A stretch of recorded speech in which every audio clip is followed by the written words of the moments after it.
Support for Steppin Out comes in part from the Kristovich family in honor of Mary Lou and Bill Kristovich. This program is sponsored in part by the Eugenie and Joseph Jones Family Foundation, a local foundation proud to support the arts and culture in the greater New Orleans area.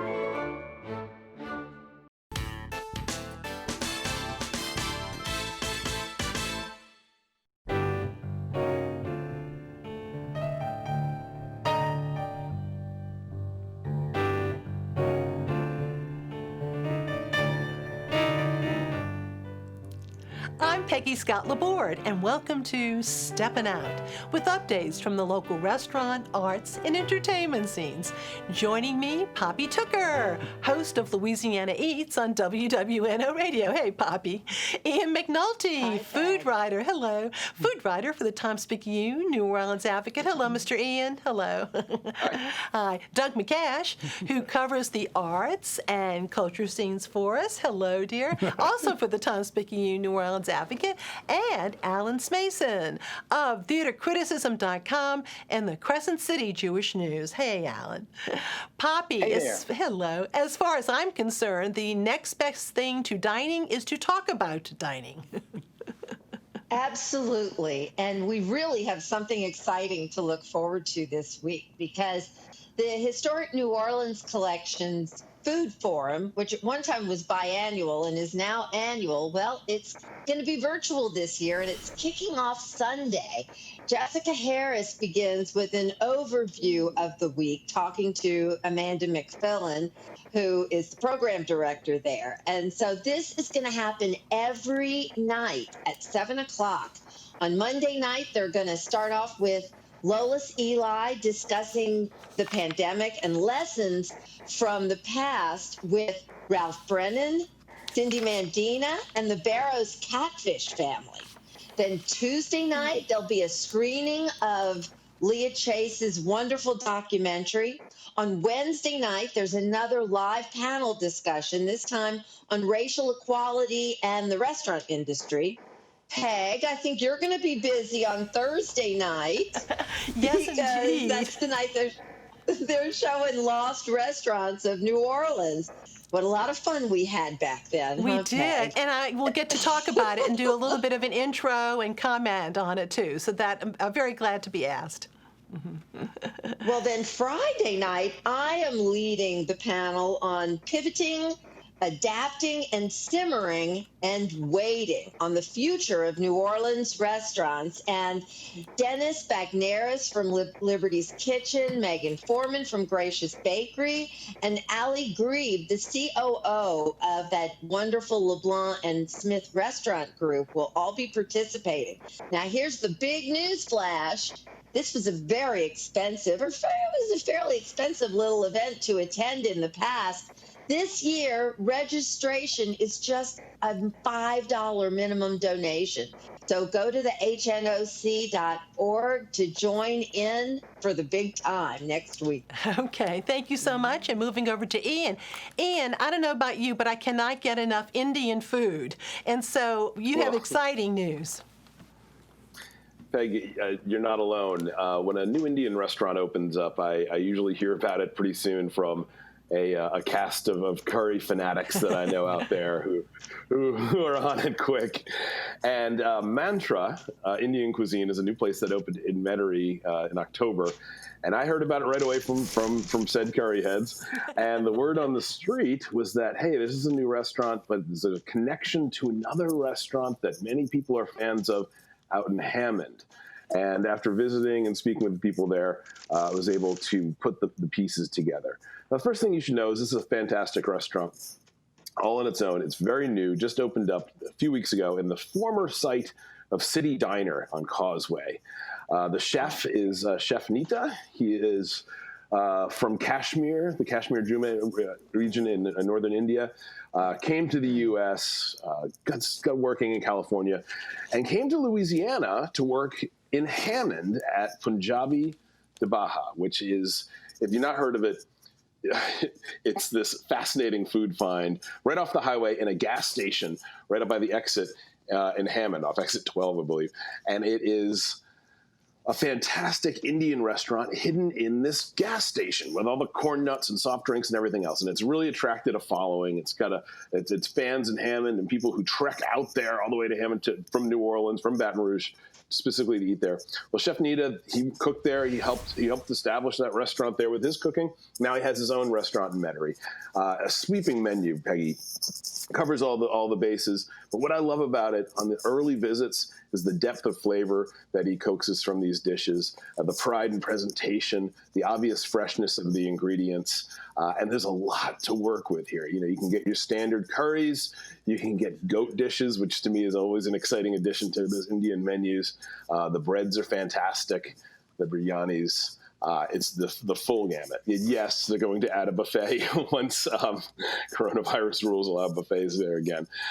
But the excitement that I heard from my early scouts on Mantra proved out. It's been a fantastic debut for them, and really happy to have that new addition here in Metairie. Again, that's right off of Causeway. It was a Denny's, wasn't it? A Denny's service roads. Wasn't it a Denny's? It was clearly used to be a Denny's. You can see that in the patterns all around it. But as soon as you walk in the door, make no mistake, you can smell the cardamom and the cumin, turmeric. You know where you are now. Thank you. So mantra, Indian cuisine. Mantra could be our new mantra. Okay, I got it. Exactly. Thank you. Thank you. On to Doug. And Doug, yet another piece of art, privately done, but for the public. Yes, indeed. Huge piece of art is going up as we speak in the Warehouse District. It's being painted by a young Canadian artist named Danae Brisenet. She has produced artworks across the world, from Mexico to India, lots of murals everywhere, and now we're getting one too. It's wonderful to watch her work. She sketches on an iPad, but then freehands the painting on site, which is just amazing. As you can see in this photo, she makes this sort of hieroglyphics, her own hieroglyphics, and that is her version of a grid. That allows her to find out where she is as she sketches and paints along. And it's fascinating to watch. Now imagine doing that on a 14-story building while perched on top of a piece of construction equipment in the sun. It's an amazing process to watch. And good for her. She began with symbols of Louisiana wildlife but then she distorted them. So we have the pelican, we have the alligator, we have the crawfish. But look at the crawfish has, 5, 6, 7 eyes. The alligator becomes a sort of centipede. The pelican has, notice the tiny houses that are in the pelican's feathers as though they are being flooded by brown water. There's a lot to find as you look up and watch. That's her perched on the piece of equipment. So on Saturday, Julia Street has their usual gallery walk.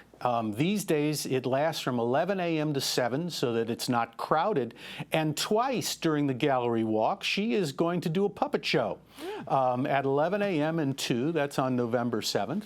And one other note is that this is part of an ongoing mural collection called Unframed that was paid for by the Hellas Foundation. Those are the murals that are popping up all over the CBD. Anyway, there's a new one, Jessica Strahan, who we've talked about a little bit maybe 2 weeks ago. She is doing one at 730 Baronne, and it's fun to watch a painting come about. Okay, and we should point out, as we said, that's the 300 block of Julia, and that's the Embassy Suites. I remember when it used to be called the Sugar House when it first opened. When it was first opened. But that's quite an edifice, so thank you so much, Doug. Yeah. And we'll move over back to Alan. And Alan, the Big Easy, one of your favorite awards, huh? Yeah, I'm part of that committee. This year has proven to be an annus horribilis, a horrible year. The Big Easy Entertainment Awards were supposed to be, of course, run by Gambit Weekly and supposed to be a big to-do this year because the music, the dance, the opera and classical committees and the theater committee were all going to be getting together in one big event in April. Of course, we all know what happened in March with the lockdown, and of course, all the votes had already been cast, so we didn't know exactly when the award show would be going on. At first, April, then it was postponed to June, and then postponed to September. And, of course, eventually this past couple of weeks ago, it was canceled. But they have just announced the names of the winners of the awards. Now, two of the announced winners had already been published previously, and that was the top awards given out for the Lifetime Achievement in Theater. That went to director and producer Tommye Myrick. Of course, Tommye's the executive director of Voices in the Dark repertory. She's been involved with a number of theater productions since the days of Free Southern Theater and John O'Neill. She's worked to have very thoughtful and relevant pieces made. She got the Big Easy Award for August Wilson's directing of Fences at Le Petit, and recently, a year ago, did Paul Lucas's transcripts. So besides that award, there was also the one given for Theater Person of the Year. That went to Polanco Jones Jr. Again, Polanco Jones Jr. had been more busy than you can believe in a pandemic. He's been working between New York and New Orleans, back and forth, doing all kinds of work, and he's going to be having a film that he's going to be doing as a director coming up soon in December for the Infringe Fest. So those two people were announced. But let's go on to the other awards given out. The best play, In the Red and Brown Water, that went to No Dream Deferred. The best musical went to A Gentleman's Guide to Love and Murder, as produced by Le Petit Theater. There's Michael McKelvey as the director, music director as well, and seen here with his star Kevin Murphy and Christina Pellegrini on the side there. Now, besides that, the Best Actress Award won by Ellen Berry, who was incredible in her role as the drug-addled and drunk Violet Weston and Tracy Letts' August Osage County. The winner for the Best Director of a Musical was See 'Em on Stage's Christopher Bentivegna for Cabaret. It also won a Best Actress Award for Callie Russell, who played Sally Bowles, seen here with Keith Claverie. And speaking of Keith, here he is with his wife, Leslie. He won another Big Easy Award as Best Supporting Actor in The Henchman, a Shakespeare story that was a co-production of NOLA Project and the New Orleans Museum of Art. And then, of course, congratulations to Jessie Terrebonne Thompson as Best Supporting Actress in her role as the mother in Matilda, and also to Michael Aaron Santos Delgado for his original work as the previously mentioned Henchman, a Shakespeare story. Finally, a big shout out to Clare Nemanich for her work with Sara Quintana in Best Sound Design. Also, Peggy, I wanted to give a shout out to a virtual gathering on Saturday, November the 15th. This is High School Zoomsicle. It's a $10 suggested donation. This is going to be a fantastic release of a film that you'll be able to see, and then gather in different rooms with other classmates, as it were. A lot of fun for just $10. All right, thank you so much, Alan, and back over to Poppy for some reopening news. Well, it's always important when those notable restaurants are reopening. And big news next Wednesday, November 11th, Compare La Pan is going to reopen. And it's going to be dinner only Wednesday through Sunday. And as a little side note, Nina Compton's other restaurant, Bywater Bistro, has just announced a great Thanksgiving menu for dine-in or takeout, and that's just $45 for 3 courses. Also reopened this week, Gree, our buddy, Chef Eric Cook, so talented. He reopened. He's open 7 days a week for lunch and dinner, with brunch on Saturdays and Sundays. And big news, that fabulous outdoor balcony is available for reservations for dining. And then, oh, this sounds like back to normal, Le Salon at the Windsor Court is serving their high tea again. So important to people over the holidays. And that's Saturday and Sunday with seatings at 11 a.m. and 2 p.m. Reservations are required for the high tea. But every little bit of happy normalcy happening in a restaurant is really grand, isn't it, Peg? It sure is. Some really good news. Thank you so much, Poppy. And moving over, speaking of tried and true and tradition, Ian, you paid a very special visit to a very special restaurant. Yes, that's right, Peggy. You know, anybody who's been trying to keep up with restaurant news in New Orleans knows the score. I mean, it's as Poppy just listed, so many places reopening, many others that we've been watching, changes across the board, the openings, the change, everything. It can make your head spin sometimes how much is happening in this industry. And you know, recently I was just reminded of really, you know, what it's all about at the end of the day, getting these restaurants back, what they mean to people, what they mean to the families that have long-running traditions in them, what they mean often to the families that run them, and what they can offer us beyond the table. And it was Arnaud's restaurant that really brought that home to us recently. We went for a dinner with some friends. We have been seeing only from afar. And to gather again in a restaurant like this and to dig into familiar dishes and to just look at each other around the table, it was really a powerful reminder of what restaurants do for us, that they do give us this time to relax together, to make something special, to get a little dressed up, to go out, to have the excitement of the anticipation, to have that first drink, to see other people in the same dining room at a social distance, of course. All these aspects that we may have even taken for granted in the lifetime that existed before March, but certainly we never can now. And what a setting for all this to be driven home through. Arnaud's restaurant, one of the grand restaurants, the French Quarter, of course, they have a lot of room. You can see the distance between our table here, where Bananas Foster's is being prepared, and the next table yonder. You can see Misty, who is ably preparing that Bananas Foster while wearing her mask. You saw earlier the French 75, the drink, and also the bar. Interesting that they are running the French 75 in tandem with the restaurant, but you can make reservations for both. So you can actually make a reservation for a table at the French 75 to have drinks and appetizers and then move on to the dining room, or do like we did, pig out first at Arnaud's dining room and then go for an after-dinner drink next door.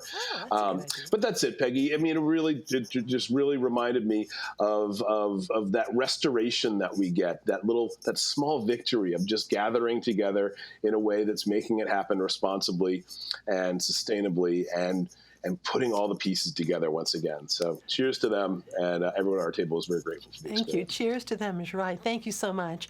And Doug, in a little while, I'm going to reflect on Halloween, but you had quite the experience for the Day of the Dead. On the Day of the Dead, November 2nd, it's a Mexican holiday. It celebrates those people who have died in the year before. The Krewe de Mayahuel, which is a relatively new carnival organization, sort of, presented a Day of the Dead parade. They've done it 3 times before, or twice before. It's one of the most beautiful parades in the whole year of New Orleans. They march through the St. Roch neighborhood, lit by candles and accompanied by drum music, and I will try never to miss it. It's wonderful. They end up at the St. Roch Cemetery, where they give tribute to those people who have died. The Krewe de Mayahuel was founded in 2018 in order to unite Latin American customs with New Orleans street parade traditions, and I think they're succeeding. This year's parade was much smaller than the past 2, but that was deliberate. They did not advertise it, so there was no crowd, and that way they hope to have stayed below the outdoor gathering limit for coronavirus. And it was a wonderful event. It's one of those things that's relatively new, only 3 years old, but it feels so natural. It feels as though it's something that has been going on forever. And there is a little bit of music, mostly percussion, drums, or? Yes, and it's wonderful because there will be 24 drummers, all engaged in their own syncopation going on, and it's just lovely. Thank you so much for sharing that with us. And back over to Alan, and what's on your show this week, your virtual show? Well, right after Steppin Out, hopefully people will be able to check out our conversation with Stephanie McKee Anderson. That name may not sound familiar to you, but you may remember John O'Neill, who, of course, was associated, as I mentioned earlier in the show, with Free Southern Theater. She is essentially the person who is following in John O'Neill's footsteps as the executive director of Junebug Productions. And so we're going to talk a lot about all sorts of things. Black Lives Matters, of course, also about the recent election, getting out the vote, things of that sort, how they were energized for this election. We're hoping to have a really wonderful conversation with her and a meaningful one there. So we hope that will also be up for our archives, which you'll be able to see. And then coming up this coming Monday on the 9th, I'd like to remind everybody that AJ Allegra will be a returning guest. He's going to be talking about podcasts, which of course was the pod plays that they're doing as part of the particular endeavor to be virtual, and he's going to talk about the newest one that he's going to be starring in. They've already had one. This will be the second one. So we'll talk about that as well. You can see that on the NOLA Theater Folk Facebook group, the theatercriticism.com Facebook page, as well as my own YouTube Music Lovers and my own name. If you look it up on YouTube, you'll be able to find that. Now, one other thing coming up this week, the channel that they have that was Andrew Lloyd Webber, he's actually going to help his former, I guess you might say, associate, Tim Rice. And Tim Rice apparently wrote a musical based on the film From Here to Eternity, based, of course, on the novel. So Tim Rice's From Here to Eternity is up now, and it'll be all the way through 2 o'clock on Sunday. You can check that out. I've never seen it, so I'm looking forward to that as well. There's no Saints game to stop you from watching on Sunday until Sunday night, so check that out. Also, on Seth Rudetsky's concert series, they were originally scheduled to have Wayne Brady. He had to cancel out, so they got a substitute, and look who they had to get. Jessie Mueller. Oh, how terrible to have to settle with Jessie Mueller. Now, Jessie Senior, along with me in one of the photos here, Jessie's just fantastic. She was in Beautiful, the Carole King musical. She was also in the musical Waitress by Sara Bareilles. She's just a fantastic talent, and I urge everybody to check that out. And again, it's on Sunday night, and it repeats on Mondays, the Seth concert series. All right, thank you so much, Alan. Now time for our picks of the week. Poppy. Farmers market lovers like me rejoice, because today the fabulous hybrid version of the market out at Bucktown reopened. Friday, regular hours again, 3 to 7, and you have a choice. It's walk up or drive through, just like they've been doing on Tuesdays. And what a nice space out there, too. It's really fun just to go out there. Field trip. It was just so a pleasant. gorgeous day for a farmer's market. Thank you. Ian. Piece of Meat Butcher Shop and Eatery is back open in Mid-City. This, to me, is one of the greatest places to get a link of boudin in New Orleans. It's run in concert with the Bayou Beer Garden and the Bayou Wine Garden next door, those two big patio bars. And now Piece of Meat also has a quite large patio that they developed on the sidewalk out front for outdoor dining. So you could call it Bayou Meat Market, you could call it Bayou Beef Garden, Bayou Swine Garden, whatever you want. But it's back open, and we're glad that it's quite the triangle right there. Thank you. Doug? Yes, indeed. Artist Muffin Bernstein has created a sidewalk mural in the French market called Mariposa. It combines butterflies and sacred geometry. It is meant to emphasize the pedestrian use of the French Quarter. And so you can find that around the vendors market of the French market? Right in the middle. Okay. And that, by the way, is Muffin's Halloween costume. Okay. And Mariposa meaning butterfly in Spanish, yes. Correct? Okay, good. Thank you. That's our Halloween costume. All right. Thank you. Alan. I just want to let everybody know about an offering that isn't going to be able to be seen except on Amazon Prime, but it is a wonderful piece, almost direct from Broadway. It's What the Constitution Means to Me. It's by Heidi Schreck, and it's basically talking about her work as a debate student in high school, how she managed to earn money for her college tuition by participating in all these different debates across the country. It pivots, however, into an examination of women's rights, the Equal Rights Amendment, sexual harassment, and so much more. Highly recommended, so unusual and powerful. Heidi Schreck's What the Constitution Means to Me, streaming on demand on Amazon Prime. Thank you. And at the theater. Thank you very much, Alan. And now my picks, artist Catherine Clemitis, known for her portraits of nature, animals, and pets. And she's also a really fine jewelry maker. I love her work. She will have an open house, that's this Saturday, in Metairie at 4500 Rebecca Boulevard from noon to 4 p.m. I really do like her jewelry, too. Check out her website at kakartnola.com, and she also has a site on Etsy. Artist Randy Asprodite will be displaying new works at an opening reception Saturday evening from 5 to 7 p.m. at Cole Pratt Gallery. There are numerous art openings, of course, around town on Saturday. Next Saturday, November 14th, there'll be a virtual opening of the Artist Studios connected to the Mid-City Art Studio. More info and a preview of some of the work of local artists, that'll be next week. And check out the New Orleans Film Society, nofilmsociety.org, for a schedule of this week's film festival, which begins today. Before we leave you, I wanted to give you a glimpse of some of our trick-or-treaters and those providing treats last week. Alexander Hamilton, face-to-face with George III. What a pair. There was a flamingo, along with a bat and a cat on the prowl for candy.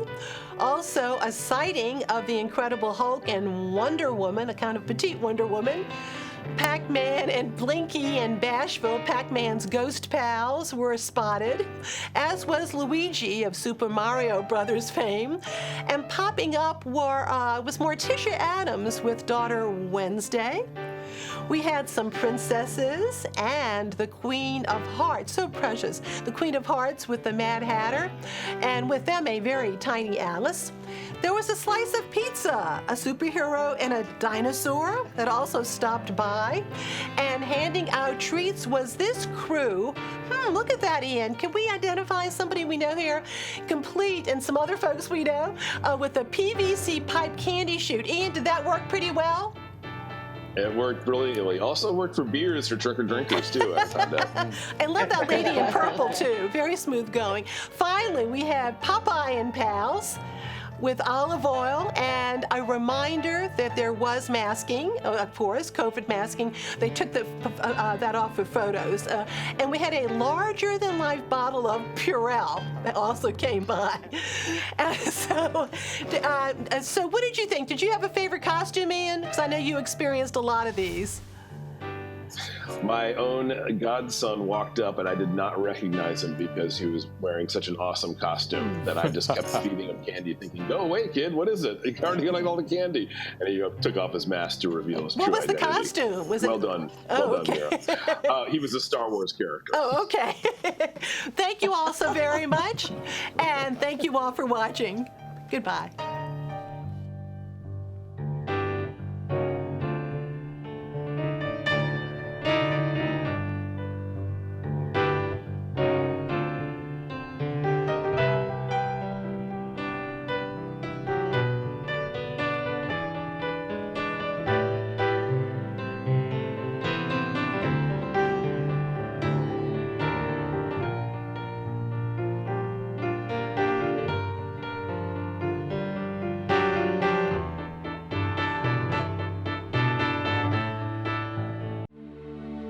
Support for Steppin Out comes in part from the Kristovich family in honor of Mary Lou and Bill Kristovich. This program is sponsored in part by the Eugenie and Joseph Jones Family Foundation, a local foundation proud to support the arts and culture in the greater New Orleans area.